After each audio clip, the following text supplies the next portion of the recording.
So we can use that that opportunity to notice any changes that happen sometimes to women around perimenopause, where there's changes in their cycle. So all of these ways are ways that we can incorporate our health into the observance of Taharat HaMishpacha, which is so important. And that's why we're here tonight, to pay attention to our bodies, to learn about how to improve our health from Dr. Geft and from Nancy. And with that, I'm going to send it over to Jenna Fields, who's the Regional Director for California of Sharshara. Thank you so much for hosting this event.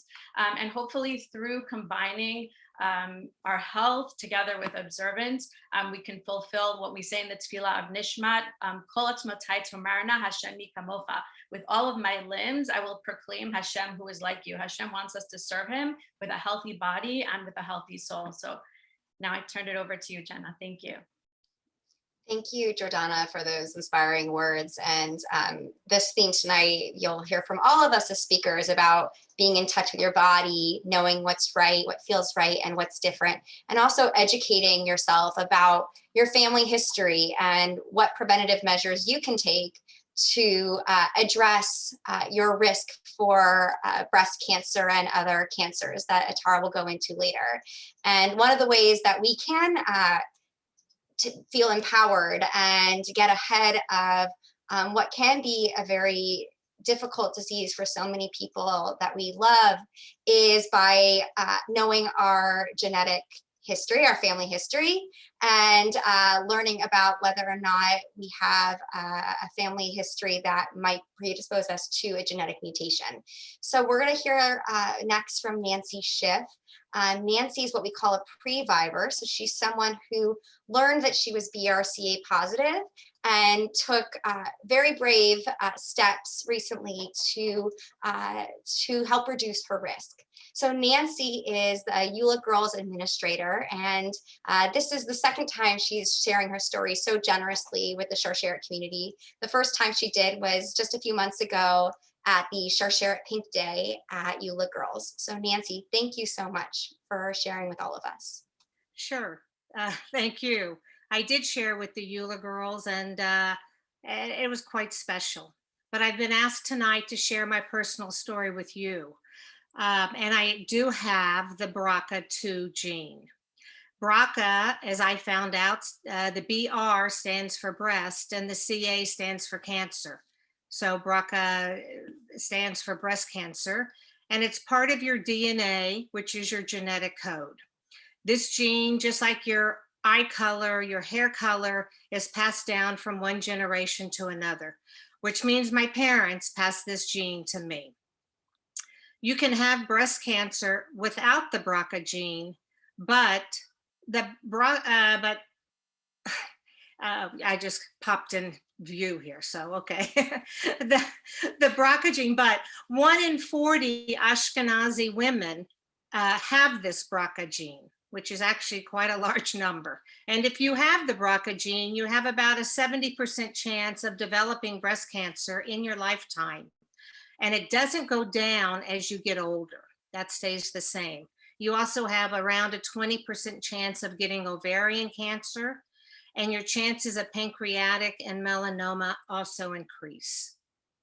So with all that good news, let me tell you my story. I went to have a doctor appointment, my yearly appointment back right before COVID. Being in my 60s, I go once a year. The doctor said to me, let's do some genetic testing. You have a lot of cancer in your family. And he's right. My mother died at the age of 54 with Hodgkin's lymphoma. My father had prostate and bone cancer and died at the age of 79. My brother died of a brain tumor at the age of 42. And I had an aunt and a great aunt who each had breast cancer. Not sure if they died of that, but they did. My gynecologist never suggested I do any type of genetic testing. It never came up between us. So when my internist suggested it, I thought, why not? It's easy. I spit into a tube and I mail it back. I did that. 3 weeks later, everything came back. Nothing to worry about. I was very relieved. But about 3 months later, I received an email out of the blue from the genetic office that said I was BRCA2 positive. I was actually quite surprised and very confused. I had heard of BRCA, but I didn't know anything about it. Once again, it didn't affect me. So I called my internist and I said, what do I do? To say the least, after everything I've learned, I'm an incredibly lucky person. And it was pure luck that I never had to deal with breast cancer or ovarian cancer. I had no idea at the time what it all meant, but my doctor sent me to a geneticist and an oncologist. And I have to tell you, the word oncologist really brought back some, rough memories for me because I had to deal with so much cancer growing up. The geneticist and the oncologist were amazing. They explained the BRCA gene to me, and they walked me through the whole process. They were patient, they listened to me, they answered my questions. I think the most important thing I learned is that not being aware of something doesn't mean it's going to go away. It was there, whether I was aware of it or not. So the first thing I discussed with the doctor was ovarian cancer. And there wasn't too much to discuss because I was past childbearing age. I was very willing to have a hysterectomy. The doctor explained that it could be done laparoscopically. I knew the recovery wouldn't be too hard. Last September, right after Yom Kippur, I had my hysterectomy. They tell you have to recover for 6 weeks. I was back working remotely within a few days. I was walking my 2 miles a day within a few weeks. And now I don't have to worry about ovarian cancer. So I thought, okay, one down, let's move on.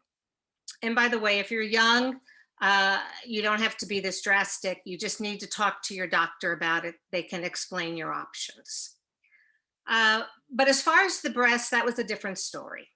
So the oncologist presented me with 2 options. One was intense surveillance, which would not prevent me from getting cancer, but would help catch it early. The problem with that, though, is that once it's in your body, it can be in your body up to 7 years before it's diagnosed. So it wasn't a great idea, but that was one option. The other option, which was also not a great idea, was prophylactic mastectomy. And this means that they remove the breast and the tissues around, on you, and this reduces your risk of developing breast cancer. You can choose whether you want to have reconstruction or not. Obviously, this is a much more invasive type of surgery. So I went the easy way out. I said, I'm going to go with intense surveillance. I've been lucky this long. I'll still be lucky. No pain, no recovery, no drastic measures. And I moved on with life. I had my mammogram. 3 months later, I went to the oncologist. She checked me physically. That was the plan. Mammogram, be checked. Breast MRI, be checked every 3 months, and hopefully nothing would happen. I'm banking on still being lucky. But then a few months later, a girlfriend of mine was diagnosed with breast cancer at the age of 67. I'm not 67 yet, but I'm getting a little closer. And I said to myself, what are you waiting for? You've been lucky so far, but how long's your luck gonna last? How long are you really gambling with life? So I started doing research on the internet. I researched day and night. I was obsessed. I looked up mastectomies. I looked up photos of women who had them. I looked up reconstruction and the different options. I looked up doctors. It wasn't an easy decision. And I knew the recovery was going to be hard. No one candy coated that for me. Plus, my breasts are who I am. I've had them forever. How would I look without them? How would my husband feel without them? What about my job? How could I take so much time off work? Would they understand? All these things were rolling around in my head. But on the other hand, I knew I would never have breast cancer if I had this mastectomy, and my family would never have to deal with this. I would never need chemo and radiation due to breast cancer if I moved ahead with this. It was incredibly scary, but the answer was staring me in the face. What was I waiting for? I knew what I had to do for me and my family, and my family was incredibly supportive. So in December, in the height of COVID, I had my prophylactic mastectomy and the start of reconstruction. I have to be honest, I wasn't sure back then if I was more afraid of the surgery or more afraid that the surgery was going to be canceled because of COVID. So that was actually quite intense. It was hard. I won't candy coat it, but I got through it. I spent 5 days in the hospital. I have to say, I'm not a great patient. My husband, Mark, came up and stayed with me for those 4 days. He wasn't allowed out of my room, so he took his showers and cleaned up in my room.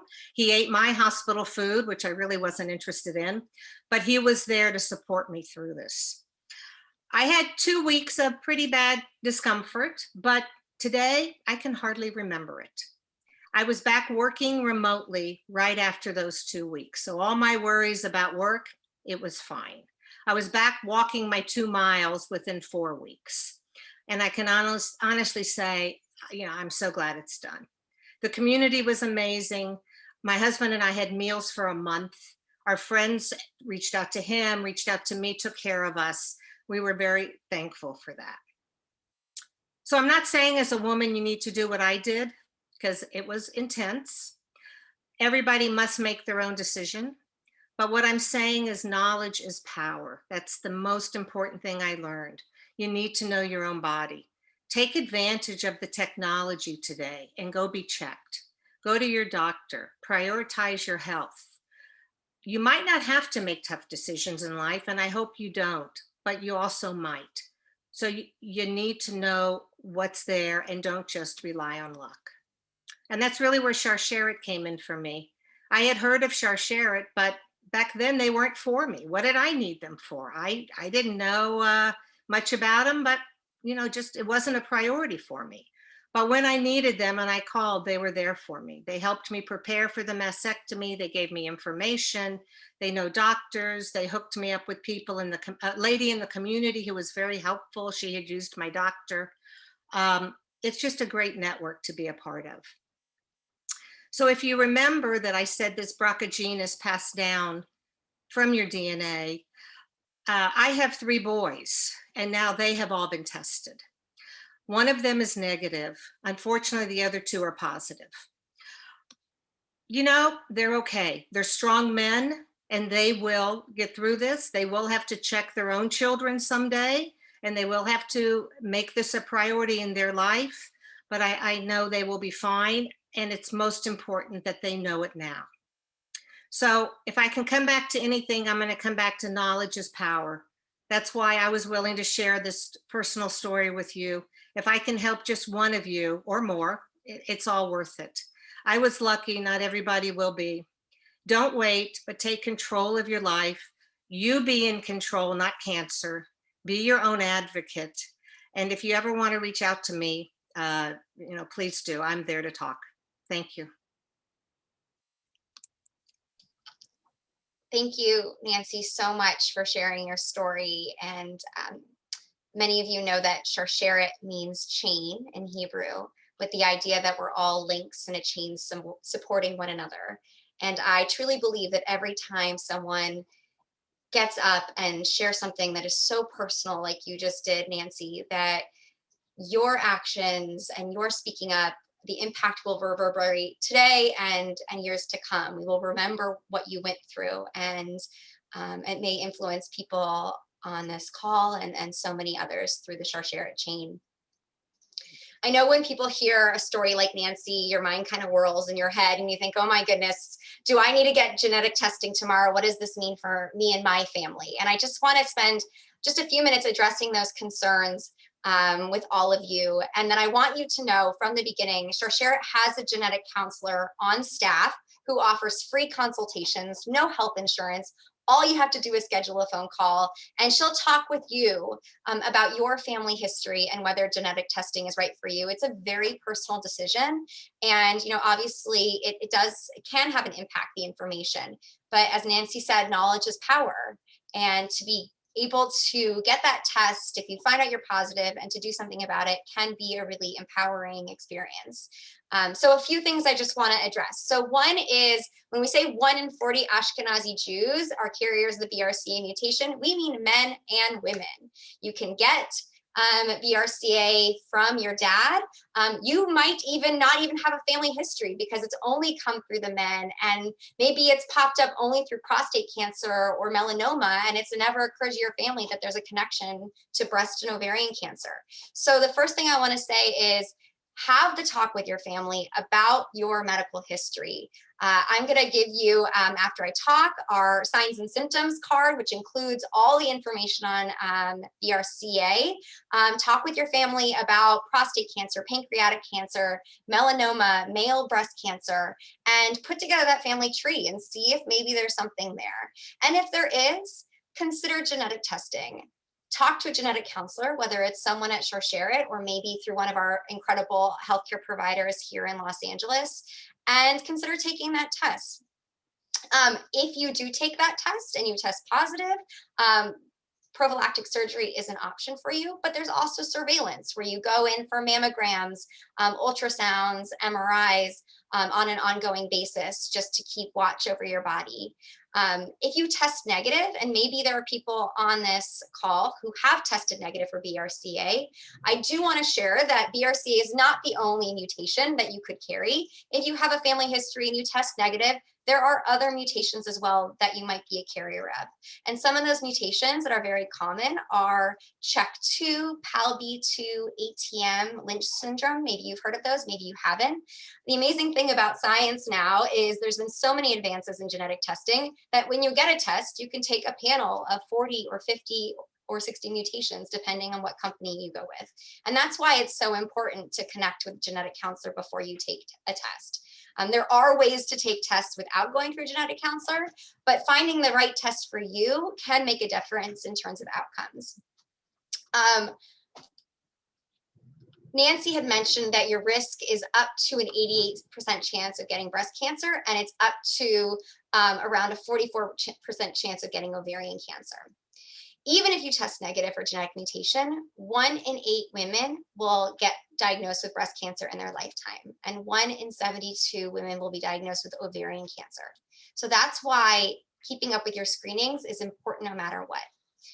Because of COVID, we've actually seen that detection of breast cancer has gone down by 50%. There have been 50% less cases or fewer cases of breast cancer this past year. That does not mean that there are 50% fewer cases of breast cancer. That means that people who have breast cancer are not going in for their screenings, and it's not being detected in a timely manner. I was just speaking with one of our volunteer healthcare professionals, Noam Drazen, and he was saying that because of COVID, he's also seeing much more advanced cancer and cancer in younger women, more than he's ever seen before. So that's why we're having this conversation. Very quickly, I just want to share a little bit about Sharsheret. We are a national nonprofit that provides free psychosocial support for women, including pre-vivors like Nancy who have increased genetic risk, but also women and caregivers who are impacted by breast and ovarian cancer, wherever they're at on their journey, whether they were just diagnosed or many years out into survivorship. And we also offer community health education programs just like this. If you want to work with us to bring another program to your community, please contact me. I'd love to work with you. If you have any questions about genetics, we are doing a Q&A at the end, but I want to make sure that we have time to get to Atara Gift. In a minute, I'll put some links in the chat. But first, I want to introduce Atara. So she is an internist with Women's Health Clinic at the VA of Greater Los Angeles Healthcare System. She is also a health sciences clinical professor at the David Geffen School of Medicine at UCLA. She received her degree from Tel Aviv University Sackler. And Dr. Atara Geffen, we've been talking about doing this for about 2 years. So it is such a pleasure to be able to finally sit down with you and learn from you and your expertise. So take it away. Okay. I'm going to share my screen and hope that it works. So let's do that. Are you guys seeing my screen? Thumbs up. Jenna, you see it? Yeah, I got it. Okay, so hi, thank you, Jenna, for that introduction. So if I don't know you guys, my name is Atara Gift, and I am an internal medicine physician with a fellowship in women's health. And I work currently at the VA Medical Center, And I'm also, as Jenna mentioned, a clinical professor at UCLA Medical School and precept the UCLA medical students. So I wanted to thank the Yoatzet Halacha program of Los Angeles and Sharsheret for asking me to speak here today on obviously a very important and timely topic. I think, as we mentioned during COVID, women's health screening, I've seen it in my clinic, obviously it has slipped. We're trying to get people back in to get their mammograms and their cervical cancer screening. So I think it's really important that we all understand women's health, understand the screenings that we have. And hopefully, I know it's a lot of information. I'm happy for you guys to reach out personally. You can get my email from anyone, or even after in the Q&A. Anything that I'm missing or any other specific questions you have, I'm happy to help in any shape or form. So the types of health screening we're going to talk about today are breast cancer, cervical cancer, ovarian cancer, osteoporosis, and colon cancer. Those are the typical screenings that we do for women's health. I'm going to focus a little bit more, since this is a Sharsheret focused event, on breast cancer and spend a little bit more time on that, but I will breeze through the other ones as well, because those are obviously important.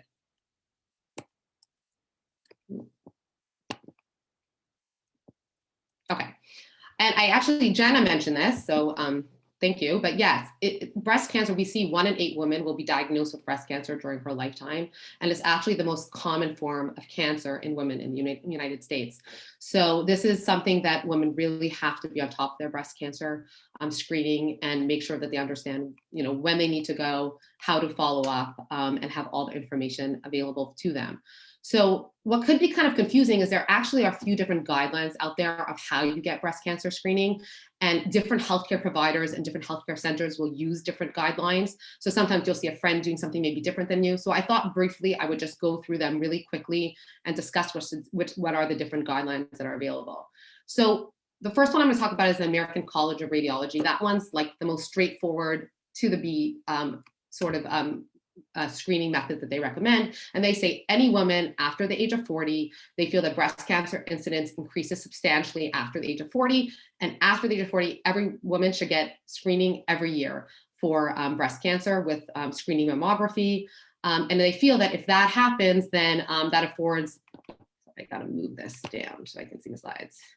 That affords the maximum, there we go. Maximum benefit, reduces breast cancer deaths. We catch breast cancers earlier, so there decreased chance of advanced degrees of diagnosis, and not need to treatment of high-risk lesions because we're catching it really early. So they recommend screening every year at the age of 40.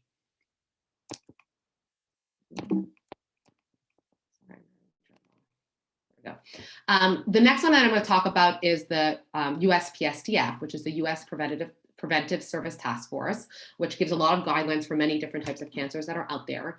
And the USPSTF is actually on the other spectrum of things, and they actually don't recommend screening until the age of 50.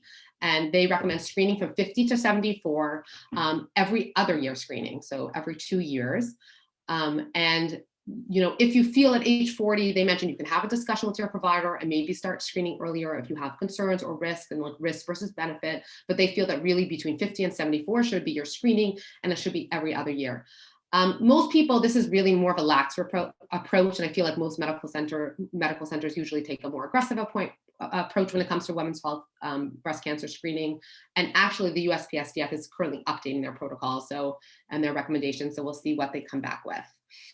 The third one that I'm going to talk about is the American Cancer Society. This is the one that we use at UCLA, what we use at the VA Medical Center. It's the most common used one that you see. And it actually divides it into 2 categories, average risk and higher risk patients. So for an average risk patient, it recommends starting screening mammogram at the age of 45.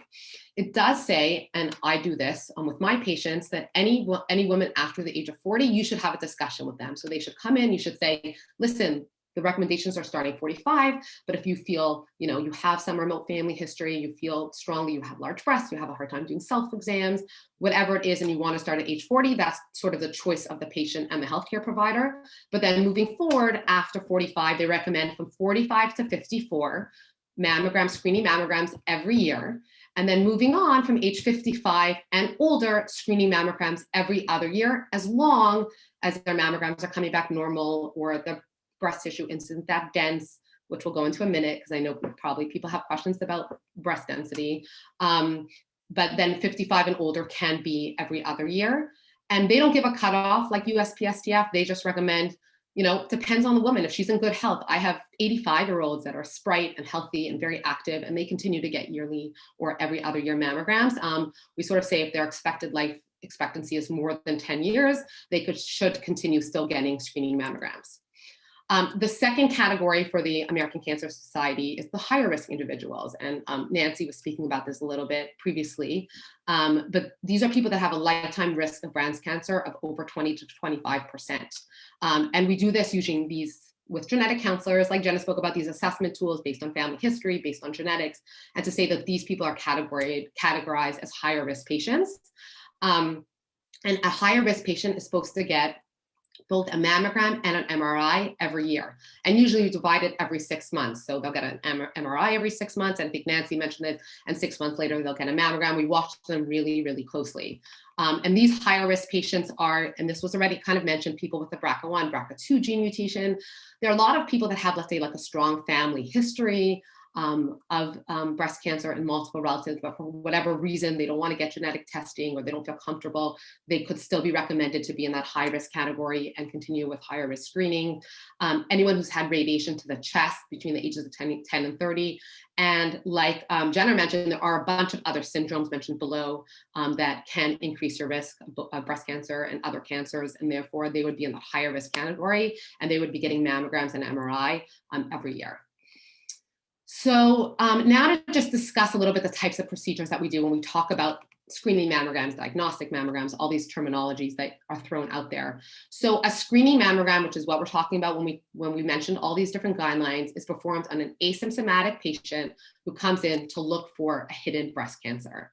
And I want to briefly, I know it's a lot of words and a lot of medical mumbo jumbo, but I wanted to just really, really briefly go through what we call Birad scores. Because when you go in for your screening mammogram, like the first time, or if you guys have all done it before, you will get a report back, either email, your healthcare provider will send it to you, that will give you your result of your mammogram. And it will say, your mammogram was, let's say, normal.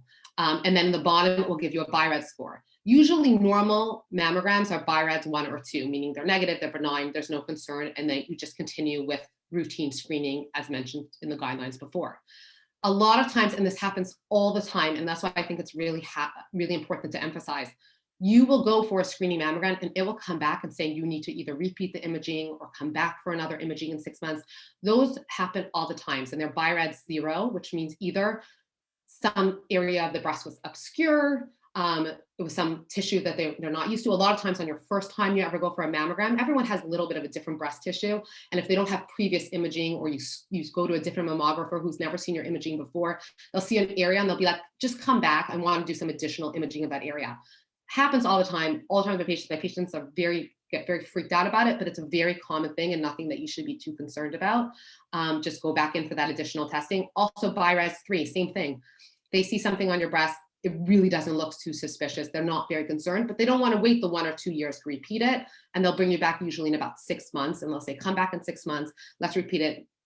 I'd say over 90+% of the times this is absolutely nothing, but obviously better safe than sorry.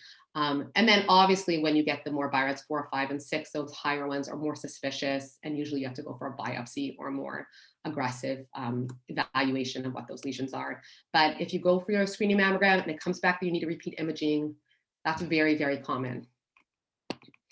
Other procedures that we see are diagnostic mammograms. So either, like we mentioned, a person with the Birad 0, Birad 3, they need to come back for additional imaging. They'll bring them back and they'll actually look at a certain point of the breast.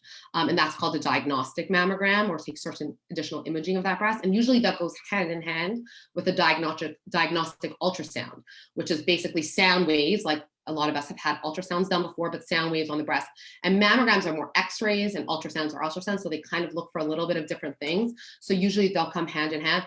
Also, obviously, if you go to your doctor with some pain in your breast or a lump in your breast, or you're concerned about a change that you've noticed when you were showering or at the mikvah or things of those sorts, they'll bring you in. They'll usually do a diagnostic and a screening mammogram together. A screening ultrasound is, and I'm going to go into the next slide if you guys have questions about dense breasts. Sometimes with mammograms, it's hard to catch lesions in dense breasts. And if you have extremely dense breasts, sometimes they'll do a screening ultrasound along with your screening mammogram to just make sure they're not missing any lesions. Breast MRIs we spoke about, those are seen in higher risk individuals according to the ACS and done every year. And a biopsy procedure is usually is a procedure that they do if there is a more suspicious lesion, and usually it's ultrasound guided or stereotactically with the mammogram. They find the area and they biopsy it. And I just quickly put on the side of my screen here, this is the mammogram machine. So you lay your breasts on that table on certain different positions. They'll position you, and then it sort of will get compressed, and it's basically an X-ray of your breast. And the top machine is an ultrasound machine, which uses sound waves to look at also areas of the breast. So very briefly, I just want to talk about breast density because that's something that comes up a lot as well. And a lot of times you'll get your result back from your screening mammogram and it'll say, yes, your mammogram's great, continue with routine screening, but FYI, your breasts are really dense, so we could have missed something. And actually legally, as of I think 4 or 5 years ago, if a patient has high breast density, it must be mentioned in their mammogram report. So when we see breast density in younger breast tissue, so a lot of times a younger female will come back with her first or second or her mammograms in the early years, and her tissues will be very her breast tissue will be very dense. So the issue with breast density, and as you can see these pictures, fattier breasts over here, when you do an X-ray, it's very translucent, it's black, and malignancies are opaque. They're sort of white, very sharp looking lesions. So when you have very fatty breasts, it's very easy to see a malignancy. It like kind of just pops right out. But when your breasts get more dense, as you can see, they're more fibroglandular and they have more white tissue in them. And therefore malignancies can kind of be hiding behind the white tissue. And therefore things sometimes really small malignancies can be missed. And therefore someone who has very dense breasts, we want to keep a closer eye on them, either with screening ultrasounds along with it, or like we mentioned, bring them back in a year instead of 2 years, or things of those sorts. So just make sure if you do have very high density breasts, that you continue with your annual mammograms to make sure we don't miss, that your mammographer won't miss anything. So moving on, that was a breast cancer screening. Moving on to cervical cancer screening. So thank God it's not as prevalent as breast cancer in the US. It's actually more of an issue that we see it really in third world nations. But there still is about 12,000 new diagnoses every year in the US of cervical cancer, and 4,200 women die yearly in the US of cervical cancers. The amazing thing about cervical cancer is that with the new HPV vaccine, which I'll discuss very briefly in a minute, and if you do your routine screening, and make sure you keep up with your pap smears and cervical cancer screening, it is basically 100% preventable cervical cancer deaths. Because if you catch it at an early stage or you're vaccinated against it, really it's very, it has basically, it's 100% preventable. So the risk factors when we talk about cervical cancer, the number one risk factor for cervical cancer is infection with HPV. And HPV is a human papillomavirus. That is the number one reason that people develop cervical cancer. It's by far more than anything else. Other small reasons, other risk factors not as that can also lead to cervical cancers, or not getting routine screening, multiple sexual partners or STDs, anyone with a weakened immune system such as HIV, a family history of cervical cancer. Those are also risk factors for cervical cancer. So a lot of people come to me and a lot of people have questions about HPV, the human papillomavirus. So just briefly, HPV it's a sexually transmitted disease. You get it through sexual transmission, but unlike other sexually transmitted diseases like chlamydia, gonorrhea, syphilis, or other ones that you might have heard of, it's asymptomatic. It's most of the time, especially when we talk about cervical HPV, it's asymptomatic. You don't know that you have it. It's more just you swab and you find out that you have it, but there's no reason that you would know that you have HPV. So it sort of transmits silently in a way. And even when I became an attending physician of women's health, 10 years ago, we didn't routinely check for HPV with a pap smear. Because the studies have shown that the majority, 95+% of cervical cancers are because of this HPV, this human papillomavirus, the high risk forms of it, we started co-testing. So when we do a pap smear, when you go into your doctor and they swab your cervix for the cells, we also check that, we call it a co-test, we also check for HPV. And that allows two things. Number one, if you're not having any risky behaviors, you're not sexually active, or you're with the same partner and your pap cells come back normal and your HPV is negative, and there's no risk of contracting it, we can push off the amount of time that you need to come back for a pap smear. And you probably are seeing now, if you guys go for screening, we're pushing it. If a patient is over 30, I do it every 5 years, as long as their cells are normal and the HPV is negative. Which is really great. The other thing is that even if the cervical cells come back normal with a pap smear, but their HPV is high risk positive, this is somebody who's still at risk. And therefore we need to either send them to gynecology to do a biopsy or keep a closer eye on them. We don't want to, extend the amount of time that they're going to come back for screening, because they're at risk for it leading towards cervical cancer. Most people clear HPV. So if you're under 30, actually the majority of cases are cleared. That's why we only start testing it after the age of 30. But if it doesn't clear, over years, so 10 to 20 years, it develops into cervical cancer if you have this high-risk HPV sort of sticking onto your cervix. I sort of mentioned this in the previous slide, but yes, so now we do a pap test with HPV co-testing, and started about 8-9 years ago. If you're under 30, we don't test for HPV, we just do PAPs every 1 to 3 years.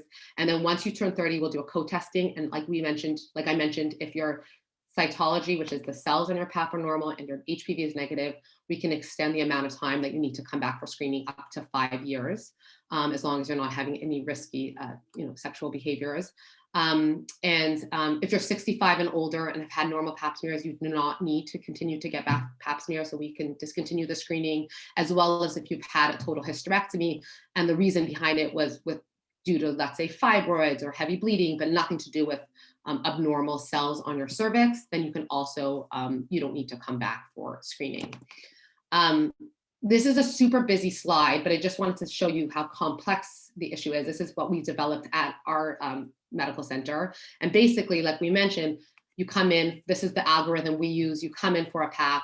Based on what their HPV with co-testing is, we decide whether or not we can extend the amount of time or need to keep a closer eye on you, repeat the PAP in 6 months to 1 year, or actually send you to gynecology for a colposcopy, which is basically a biopsy of your cervix to see if the cells are progressing towards precancerous lesions. Okay, so now I'm going to rush through. Basically, the last 3 slides are just the last 3 ones, the last 3 types of screenings that I'm going to talk about, and I'll talk about them pretty briefly. So ovarian cancer, and I put screening in quotations in parentheses, because we don't actually screen for ovarian cancer. If a patient has no family history or is not high risk for ovarian cancer, we actually don't recommend any screening.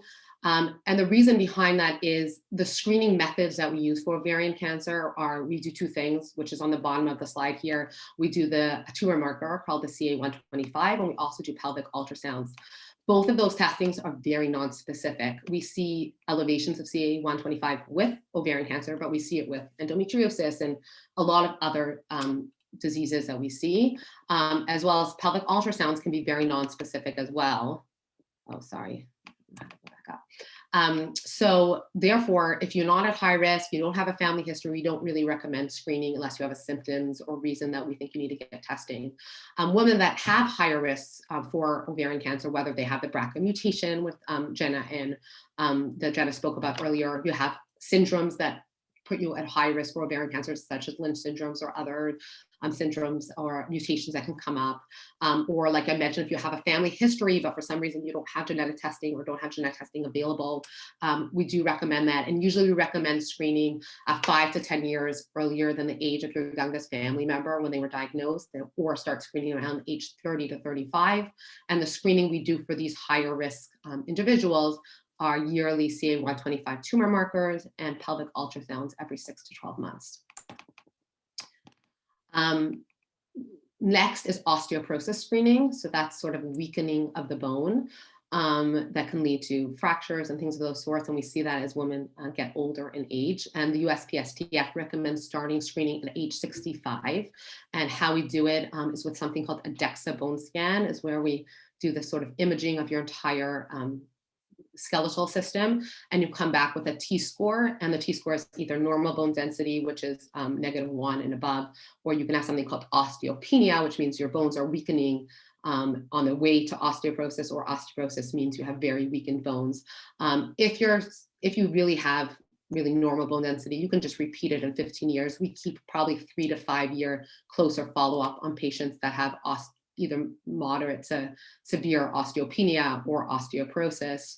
And it's based on your T-scores, as I mentioned. And usually the first line treatment is bisphosphonates for that.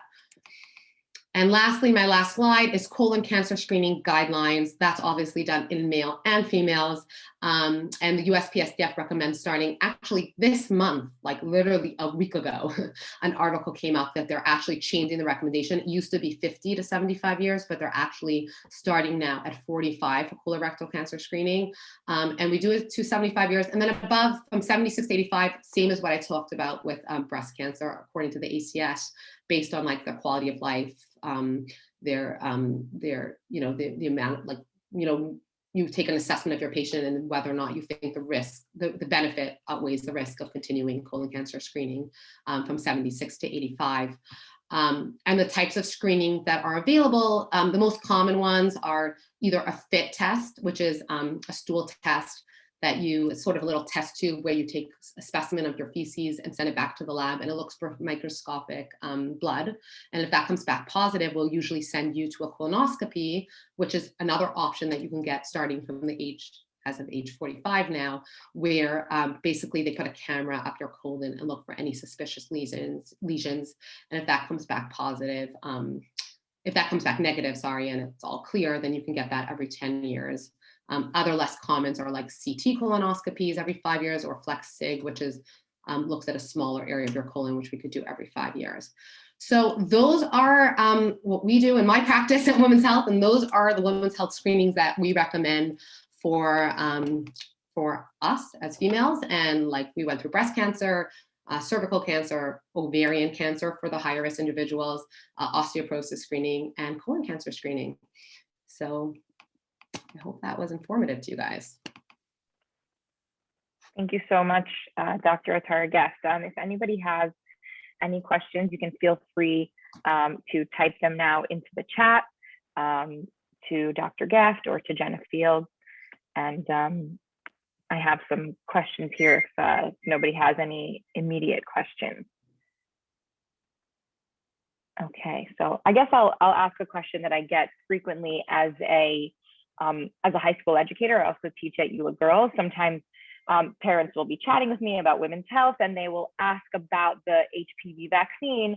And they ask, you know, oh, is it really necessary for the frum community when we have an expectation, you know, of our children not having multiple sexual partners or not being sexually active? Is the HPV vaccine necessary for, you know, from children? So I think that is, you know, a question that I get a lot as a US, and I'm not a medical professional, so I refer them to their medical professional. But I think that's something that is a frequently asked question.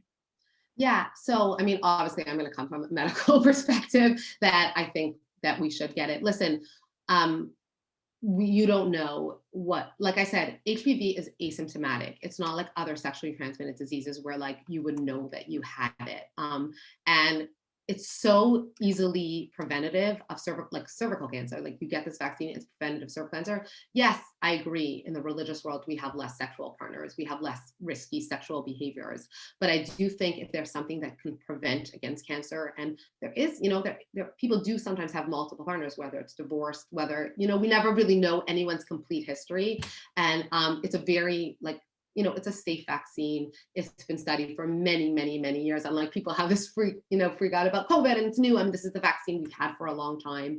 And it really prevents against cervical cancer.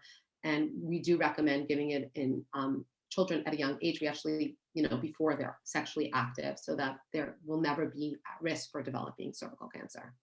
Can I just add, there's also a connection between HPV and oral cancer. So there's also that benefit. Mm-hmm. And I mean, you know, warts, I mean, there's HPV. When I spoke about HPV, I meant cervical high risk HPV, which is what leads to cervical cancer. But HPV is seen in, like, you know, can be anywhere on your body, and it still might not lead to cancer, but it's not a great thing to have. So the lot of the HPV vaccine does not protect against every form of HPV. There's like, you know, multiple forms of HPV, but it does against a tremendous amount of them, including the cervical cancer ones and other ones that you can get like oral or other places on your body. Okay, thank you so much. And as many of you may know, Yoa said Jordana Tap's also a dentist in her other, she's a superwoman, and not just Remington, also dentist. And my other so shape, that's funny. Okay, we have a few more questions here. Yeah, someone also sent me a direct message question when you're done, so I can pull it out there when you're finished with your questions. Okay, sure. So if Jenna can answer, if men do test positive for BRCA, what is their percentage of getting breast cancer? Yeah, so according to the Vassar Center for BRCA, so the average man, it's a 0.1% chance of getting breast cancer in his lifetime. A man with BRCA2, that risk goes up to 5 to 10%, so 0.1 to 5 to 10%. And for BRCA1, it's 1 to 5%. And I'll just add for prostate cancer, an average man, their risk is about 16%. And with BRCA2, it goes up to 25%. Should I just answer the other genetics question right now? Is that okay? Sure. So Neely, you asked about genetic tests and how, if they should be done every few years. So it depends on what kind of panel test you've had. So when we talk about the BRCA mutations in the Ashkenazi Jewish community, there are two mutations that are most common that people test for. They're called the Ashkenazi founder mutations for BRCA. It used to be that people would just test just for that. And then as more studies have been done, it's cheaper to do testing now. People usually go in for a full panel. And you might be familiar with this because many of you probably did a genetic screening before you had children to test for Jewish genetic diseases, and you don't just test for Tay-Sachs anymore, you can test for a whole range of things. So as these panels have expanded, we've been able to test for more mutations. What I would suggest is if you had a test a few years ago, consult with a genetic counselor, again, either Shorsheret's or anyone's. I don't mean to keep plugging it, but it's a resource that's there. And they can look at the test that you took and say, oh, there are so many more mutations you could test for now. Let's go for it. So that would be the next step for anyone who would consider testing again. Thank you so much. Okay, Dr. Gaff, you had a question, right? That what came directly to you. Yeah, someone, said to me, let me find it back. For someone with someone young with dense breasts, what should screening look like? How often? So that's a great question. Like I said, usually if you have dense breasts, which many the majority of young female, especially if they start at age 40 to 45 will have dense breasts, as long as everything else on the breast looks normal. And mammographers really are unbelievably trained, and really, especially with dense breasts, try to really inspect every area. They will recommend a repeat screening in 1 year. And like we mentioned, usually the ones that, God forbid, can be missed are so microscopically small that in 1 year, it usually doesn't progress into something that, God forbid, return into something dangerous. So that's a safety net that they feel that they have, but they shouldn't maybe go more than 1 year. Like I have patients over the age of 55 that, according to ACS, is every 2 years, but because their breasts are dense still, I still say come back in a year and do your screening mammograms or diagnostic mammograms. And one other person asked me, direct messaged me, if one gets the HPV vaccine and still gets HPV, does their risk of cancer still go down? So the vaccine actually prevents against, I actually think it's 100% preventable. I have to look that up, so don't quote me on that, against the forms of HPV that it protects against. Like I mentioned, there are multiple forms of HPV, but the ones that we get concerned about are cervical cancer, are HPV 16 and 18. Those are like the really high risk ones, and the vaccine protects against that. There obviously, you still need to be screened if you have the HPV vaccine, because there are still other forms of HPV that the vaccine does not protect and can still lead to cervical cancers. But the risk is so much lower because it's not one of the main types of HPV that can lead, you're protected against the major forms of HPV that do lead towards cervical cancer. Okay, great. I have one other question. I don't know if anybody else got any more direct messages, but and this is for Dr. Guest. So if there is a recommendation to come back for a pap smear every 3 years, is there a harm in going every year? And also, I guess a follow-up question to that is, are there parts of an annual exam at your OBGYN that are not the pap smear that you should come back every year for? Like when it says we won't do a pap smear every year, we'll do it every 3 years. Does that mean you don't have to show up to your OBGYN, at all for 3 years? I guess talk a little bit more about that if you can. Well, I recommend my patients see me every year, no matter what. I think it's important to come in, get a physical exam. Like I mentioned, I'm actually an internist that has training I did a fellowship in women's health and gynecologic procedures. So I want to listen to my patient's heart. I want to listen to their lungs. I want to look at their body for any suspicious moles. So I always recommend don't go more than a year without seeing a doctor, because you don't know what you're going to miss, and maybe they're more attuned to things that you might not be attuned towards. So yes, I do recommend still going to see your doctor every year. A lot of my patients are very freaked out about the 3 to 5 year thing, because even when I started getting pap smears, we got them every year. It was a thing. You came every year and you did a pap smear. And when I tell patients, you don't have to come back for 5 years to get for the pap. For some patients, they're like, amazing. And some patients are like, really, it makes them really nervous and scared, because it was kind of like a safety net. They knew they were being screened every year. But what I try to tell them is that a lot of the times we do get these sort of abnormal cells that come back that really mean absolutely nothing.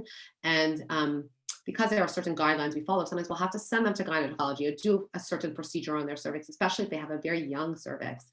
And you kind of don't want to be more invasive than you have to be. So if a patient really is normal cells and HPV negative and is really with the same sexual partner or not sexually active, and there's really no risk factors there really is no reason to come back and search for things that might come up that are really not concerning. If a patient feels super strongly about it, I will repeat their pap. I'm not going to make them nervous and lose sleep over it, but I try to assure them that the 3 to 5 years is really something that's been thought and studied, and to me makes sense and is appropriate. Okay, great. Thanks. That's so helpful. And for our last question, can you speak a little bit about breast self-exams, whether you recommend them doing them monthly, and also is there a time of the month that they should be done depending, if somebody's not on the hormonal contraception, or if they are on hormonal contraception, is the mikvah prep for the mikvah the time to do it? Is it not? That's a question that I have heard. Yeah, great question.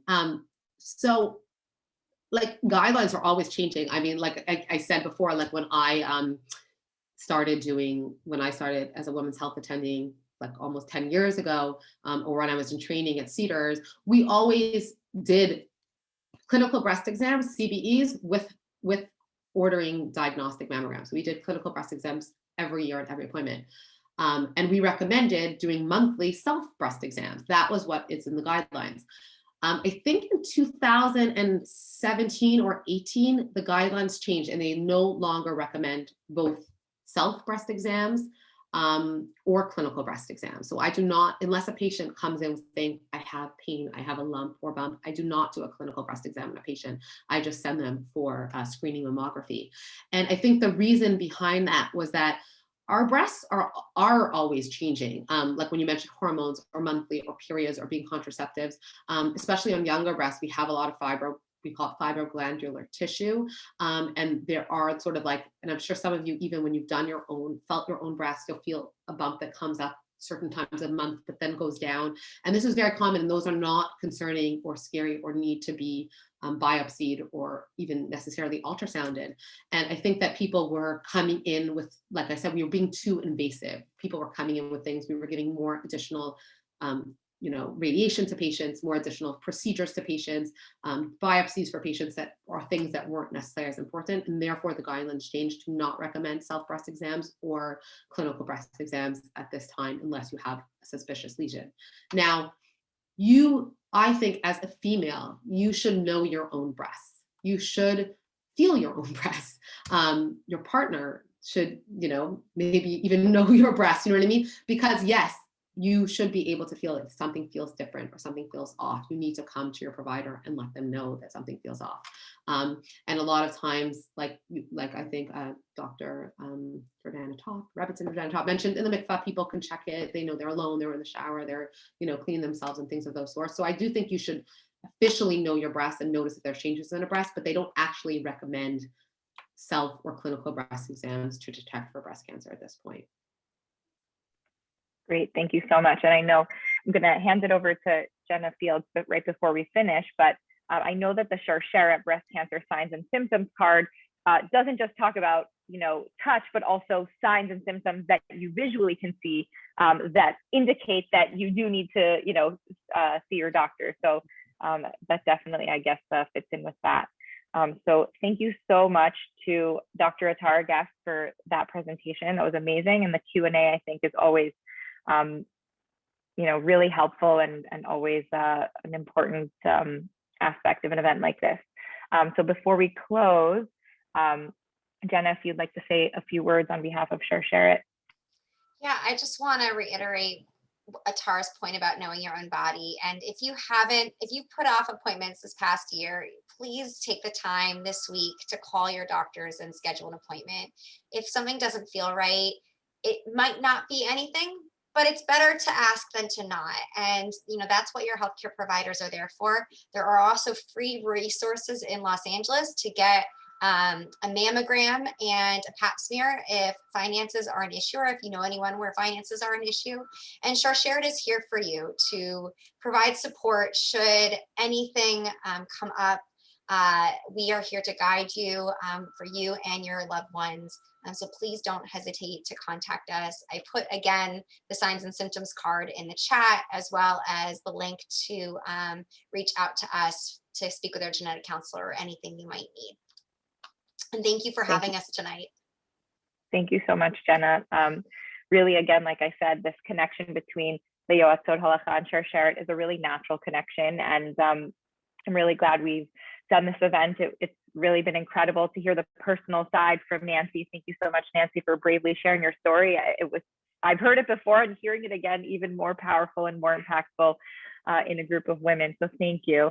And thank you to Dr. Guest and to Jenna and to my fellow Yoatzot Halacha, Jordana Top, a pasuk that she mentioned earlier in the night, V'nishmartem me'od lenafshotechem, you shall guard your physical selves very well, I think is a beautiful thought to end the night with, that we really do have this injunction, not just in the realm of Taharat HaMishpacha and Mikvah and Nida and women's health, but really as human beings, this charge to be in touch with ourselves, our physical selves, our mental selves, our emotional selves, and our spiritual selves, and that really the Torah views that as very primary and very important. So again, don't forget to check in with yourself. Don't worry. Yes, it's important to worry about everybody else around us in our lives, but also to make sure that we are taking care of ourselves as well. Sometimes we lose sight of that. And I hope tonight was inspiring on many levels for many people to continue to maintain connection with their health, and to continue seeking screenings and guidance and everything like that. So thank you so much to everybody for being here tonight. It's been so great. Have a great night, everyone. And we are here for you via email if you ever need us. So thank you so much. Thank you, everyone. Good night.